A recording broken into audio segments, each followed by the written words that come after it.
News 18 के digital platform पर आपका स्वागत है। मैं हूं प्रिया सिंह। चलिए नजर डालते हैं जम्मू कश्मीर की टॉप 10 न्यूज पर। मुख्यमंत्री उमर अब्दुल्ला ने गांधरबल विधानसभा क्षेत्र में 84 करोड़ की लागत से विभिन्न महत्वपूर्ण विकास परियोजनाओं का शिलान्यास और उद्घाटन किया। इन परियोजनाओं का उद्देश्य शहरी आधारभूत ढांचे को मजबूत करना, स्वास्थ्य सुविधाओं का विस्तार, पेयजल आपूर्ति योजनाओं को सुदृढ़ करना, सड़क संपर्क बेहतर बनाना और आम नागरिकों को बेहतर सार्वजनिक सेवाएं उपलब्ध कराना है। इस मौके पर अधिकारियों और स्थानीय प्रतिनिधियों को संबोधित करते हुए सीएम ने कहा कि सरकार जम्मू कश्मीर में समान और समावेशी विकास के लिए प्रतिबद्ध है। उन्होंने कहा, विकास का लाभ हर क्षेत्र और हर वर्ग तक पहुंचाना सरकार की पहली प्राथमिकता है।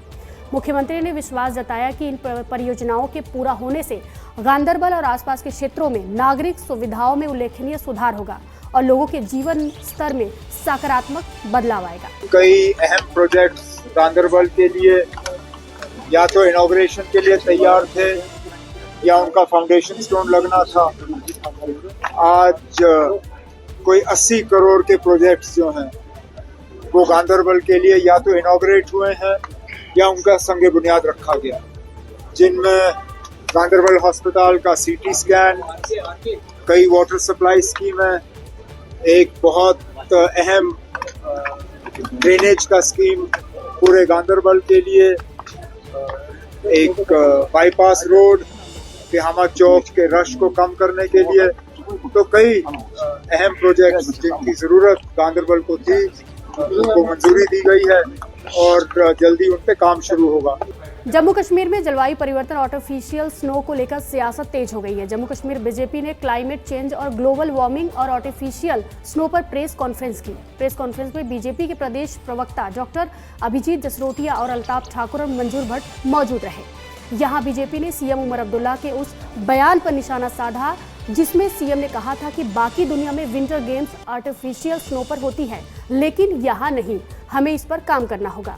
उमर साहब ने बात की आर्टिफिशियल स्नो की।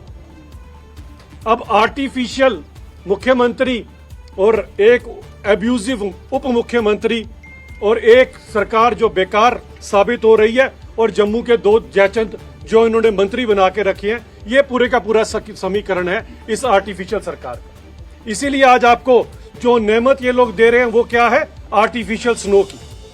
अब ये आर्टिफिशियल स्नो इस लेवल पर क्यों हम लोग पहुंच गए और यहाँ पर ग्लोबल वार्मिंग क्यों शुरू हो गई, इसका कारण ठीक है, मैं मान सकता हूं कि पूरी दुनिया में ग्लोबल वार्मिंग हो रही है तो थोड़ा उसका असर तो पड़ेगा। लेकिन आपको एक बात बताना चाहता हूं, क्योंकि एनवायरनमेंट के संदर्भ में मैं शायद कॉलेज टाइम से ही काम करता आ रहा हूं। एक ऑर्गेनाइजेशन फेवो नाम से मैं चलाया करता था किसी समय पे, इसीलिए एनवायरनमेंट के साथ मेरा बड़ा एक कंसर्न रहा हुआ। और मैं आपको बताना चाहता हूं कि दुनिया में जहां 1 से 1.5 डिग्री का टेम्परेचर बढ़ेगा, आपके कश्मीर का आने वाले टाइम में 2.5 से 3 डिग्री टेम्परेचर ज्यादा हो जाएगा ग्लोबल वार्मिंग के कारण। तो वहीं कांग्रेस के chief spoke person Ravindra Sharma ने एआई समिट मामले में कांग्रेस के नेशनल यूथ प्रेसिडेंट उदय भानु चिप की गिरफ्तारी को लेकर केंद्र सरकार पर निशाना साधा है। उन्होंने कहा कि कांग्रेस के यूथ एक्टिविस्ट बेरोजगारी, यूएस ट्रेड डील वगैरह जैसे मुद्दे को हाईलाइट करने के मकसद से शांति से प्रोटेस्ट कर रहे हैं। उन्होंने कहा कि केंद्र सरकार फ्रस्ट्रेट है और इसलिए कांग्रेस एक्टिविस्ट के खिलाफ एक्शन ले रही है। युवा कांग्रेस के साथियों ने पुरअमन पीसफुल डेमोक्रेटिक मोड से अपना प्रोटेस्ट दर्ज किया और उन्होंने अपने वस्तर का युवा बेरोजगार है। आज देश के अंदर जिस तरह की समस्याएं हैं और हमें अपनी सरकार पे जो लोगों की एतराज़ात हैं, आप छुप के प्रोटेस्ट करो, सामने करो। एक पीसफुल प्रोटेस्ट था, उसमें कौन सा जुर्म हो गया? जमहूरियत के अंदर जो है right to protest fundamental right है, कॉन्स्टिट्यूशनल राइट है, डेमोक्रेटिक राइट है।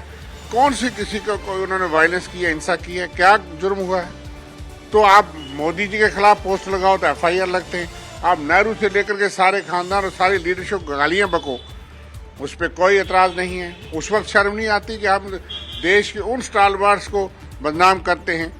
हम जम्मू कश्मीर के युवाओं को, जम्मू कश्मीर में बहुत बड़ा टैलेंट है, अगर उसको उभारा जाए, उसको मौका दिया जाए, और भी कामयाबियां मिल सकती हैं। हमारे युवा जांबाज हैं, जम्मू कश्मीर के पहाड़ों पे उस तरह से रहते हैं, तो बहुत ही मैं समझता हूं कि मुबारकबाद देता हूं सरकार को भी, युवाओं को, तो वही बीजेपी यूनिट गांधरबल ने नए बने BJP Yuva Morcha district president शरीफ रफीक के सम्मान में टाउन हॉल में एक सम्मान समारोह का आयोजन किया।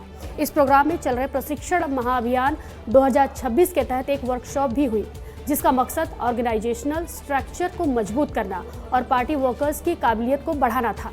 इस दौरान डिस्ट्रिक्ट प्रेसिडेंट गुलाम हसन राठर ने शरीफ रफीक को उनकी नियुक्ति पर बधाई दी और उनकी लीडरशिप पर भरोसा जताते हुए कहा कि यूथ विंग पार्टी को जमीनी लेवल पर मजबूत करने में अहम भूमिका निभाती है।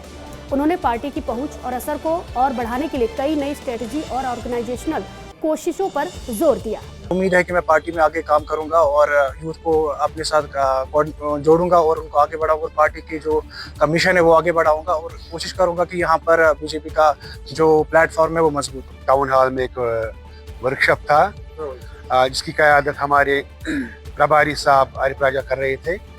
उसके साथ साथ आपने देखा होगा कि हमारी जो संगठन है, जो हमारी पार्टी है, उसने एक लिस्ट निकाला था युवा मोर्चा का। उसके प्रेसिडेंट हमारे शारिफ साहब हैं और आज हमने फेलिसिटेट किया है शारिफ साहब को ताकि ये आगे आके काम करें, डिस्ट्रिक्ट में जितने भी युवा है उनके लिए काम करें। शिरोमणि अकाली दल जम्मू कश्मीर से ने अलग जम्मू राज्य के विचार को यह कहकर खारिज कर दिया कि यह कुछ सांप्रदायिक लोगों का अलग अलग समुदायों के बीच नफरत फैलाने का एजेंडा है। मीडिया से बात करते हुए संगठन के जनरल सेक्रेटरी चरणदीप सिंह ने कहा कि जम्मू कश्मीर 5 अगस्त 2019 को पहले ही 2 हिस्सों में बंट चुका है, इसलिए वे हर विचार को खारिज करेंगे जो अलग जम्मू राज्य के विचार का समर्थन करता है। ਇਹ ਸਾਡੀਆਂ ਜੋ ਸਿੱਖ ਜਥੇਬੰਦੀਆਂ ਨੇ, ਖਾਸ ਕਰ ਸ਼੍ਰੋਮਣੀ ਅਕਾਲੀ ਦਲ ਅੰਮ੍ਰਿਤਸਰ, ਇੰਟਰਨੈਸ਼ਨਲ ਸਿੱਖ ਫੈਡਰੇਸ਼ਨ, ਜੇਕੇ ਸਿੱਖ ਕੌਂਸਲ ਅਤੇ ਸਿੱਖ ਸਟੂਡੈਂਟ ਫੈਡਰੇਸ਼ਨ ਵੱਲੋਂ ਕੀਤੀ ਜਾ ਰਹੀ ਹੈ। ਔਰ ਕਿਉਂਕਿ ਸਾਡੀ ਇੱਥੇ ਜੰਮੂ ਕਸ਼ਮੀਰ ਦੇ ਵਿੱਚ ਪਿਛਲੇ ਕੁਝ ਦਿਨਾਂ ਤੋਂ ਬਹੁਤ ਹੀ ਮਹੱਤਵਪੂਰਨ ਕੁਝ ਐਸੇ ਇਸ਼ੂਜ਼ ਨੇ ਜਿਹੜੇ ਅਸੀਂ ਬਹੁਤ ਕੰਸਰਨਡ ਆ ਉਹਨਾਂ ਨੂੰ ਲੈ ਕੇ, ਔਰ ਉਸੇ ਕਰਕੇ ਅਸੀਂ ਇਹ ਪ੍ਰੈਸ ਕਾਨਫਰੰਸ ਕੀਤੀ ਹੈ। ਇਸ ਤੋਂ ਪਹਿਲਾਂ ਸਾਡੀਆਂ ਜਿਹੜੀਆਂ ਸਿੱਖ ਜਥੇਬੰਦੀਆਂ ਨੇ, ਸਾਡੇ ਜਿਹੜੇ ਸਿੱਖ ਨੁਮਾਇੰਦੇ ਨੇ, ਅਸੀਂ ਸਾਰਿਆਂ ਦੇ ਨਾਲ ਡਿਸਕਸ਼ਨ ਕਰਕੇ ਇਹ ਫੈਸਲਾ ਕੀਤਾ ਹੈ ਕਿ ਅਸੀਂ ਇਹਨਾਂ ਮੁੱਦਿਆਂ ਤੇ ਆਪਣਾ ਰਿਐਕਸ਼ਨ ਜਿਹੜਾ ਹੈ ਉਹ ਅਸੀਂ ਜ਼ਾਹਿਰ ਕਰਾਂਗੇ। ਜੋ ਸਭ ਤੋਂ ਪਹਿਲਾ ਮੁੱਦਾ ਹੈ ਕਿ ਜਿਸ ਤਰ੍ਹਾਂ ਜੰਮੂ ਦੇ ਵਿੱਚ ਪਿਛਲੇ ਕੁਝ ਸਮੇਂ ਤੋਂ ਕੁਝ ਫਿਰਕਾ ਪ੍ਰਸਤ ਲੋਕ ਸੈਪਰੇਟ ਜੰਮੂ ਦੀਆਂ ਗੱਲਾਂ ਕਰ ਰਹੇ ਨੇ, ਅਸੀਂ ਉਸ ਨੂੰ ਸਿਰੇ ਤੋਂ ਹੀ ਅਸੀਂ ਰਿਜੈਕਟ ਕਰਦੇ ਹਾਂ, ਕਿਉਂਕਿ ਜੋ ਜੰਮੂ ਕਸ਼ਮੀਰ ਇੱਕ ਇਕਾਈ ਹੈ। ऑलरेडी साढ़े जम्मू कश्मीर ਨੂੰ 5 अगस्त 2019 ਨੂੰ तोड़िया गया है। तो वही श्रीनगर अंतर्राष्ट्रीय हवाई अड्डे के सिविल एनक्लेव के विस्तार को केंद्रीय आर्थिक मामलों की समिति ने मंजूरी दे दी है। प्रधानमंत्री नरेंद्र मोदी की अध्यक्षता में cabinet committee on economic affairs ने 1677 करोड़ रुपए की परियोजनाओं को स्वीकृति दी है। परियोजना के तहत 73 एकड़ क्षेत्र में अत्याधुनिक नया टर्मिनल भवन विकसित किया जाएगा और प्रतिवर्ष 1 करोड़ यात्रियों की आवाजाही संभालने की क्षमता विकसित की जाएगी। इस परियोजना को 5 स्टार ग्रीन रेटिंग हासिल करने के लक्ष्य के साथ विकसित किया जाएगा और इसके पूरा होने के बाद पर्यटन और स्थानीय अर्थव्यवस्था को बढ़ाया मिलेगा। डल झील और शंकराचार्य मंदिर जैसे स्थलों तक कनेक्टिविटी बेहतर होगी। जम्मू कश्मीर में वंदे भारत के नए रूट का ऐलान कर दिया गया है। अब जम्मू से श्रीनगर वंदे ट्रेन चलेगी। 1 मार्च को पहली वंदे भारत जम्मू से रवाना होकर श्रीनगर पहुंचेगी। इससे पहले वंदे भारत एक्सप्रेस दिल्ली से कटरा और कटरा से श्रीनगर रूट पर चलती थी। दिल्ली से कटरा की दूरी तय करने में इसे 8 घंटे 20 मिनट और फिर कटरा से श्रीनगर की दूरी तय करने में 3 घंटे लगते हैं। अब रेलवे जम्मू से श्रीनगर वंदे भारत का संचालन करने जा रहा है, जिसमें 4 घंटे 50 मिनट का समय लगेगा। तो वहीं राजौरी ने माई भारत बजट क्वेस्ट 2026 क्विज में देश भर में सबसे अधिक प्रविष्टियां दर्ज कराते हुए राष्ट्रीय स्तर पर पहला स्थान हासिल कर एक बड़ी उपलब्धि हासिल की है। इस राष्ट्रीय ऑनलाइन प्रतियोगिता में राजौरी के कुल 14,402 युवाओं ने भाग लिया। नई दिल्ली जिला 11,097 प्रविष्टियों के साथ दूसरे स्थान पर रहा, जबकि नॉर्थ दिल्ली ने 8,307 प्रविष्टियों के साथ तीसरा स्थान प्राप्त किया। ये क्विज 3 फरवरी से 22 फरवरी तक माई भारत पोर्टल पर आयोजित की गई, जिसमें पूरे भारत से 11 लाख से अधिक युवाओं ने भाग लिया। इस पहल का उद्देश्य युवाओं के बीच केंद्रीय बजट के प्रति जागरूकता और समझ को बढ़ावा देना है। बिश्नाह इलाके में माजुआ और यांग गांव के बीच बहने वाली एक नदी के पास एक लड़की की लाश मिलने से सनसनी फैल गई। मरने वाले की पहचान यांग गांव के रहने वाले शाकू के तौर पर हुई है। वह मंगलवार सुबह दूध बेचने के लिए घर से निकला था, लेकिन वापस नहीं लौटा। जब घर वालों ने उसे ढूंढना शुरू किया तो उसकी लाश घर से थोड़ी दूरी पर मिली।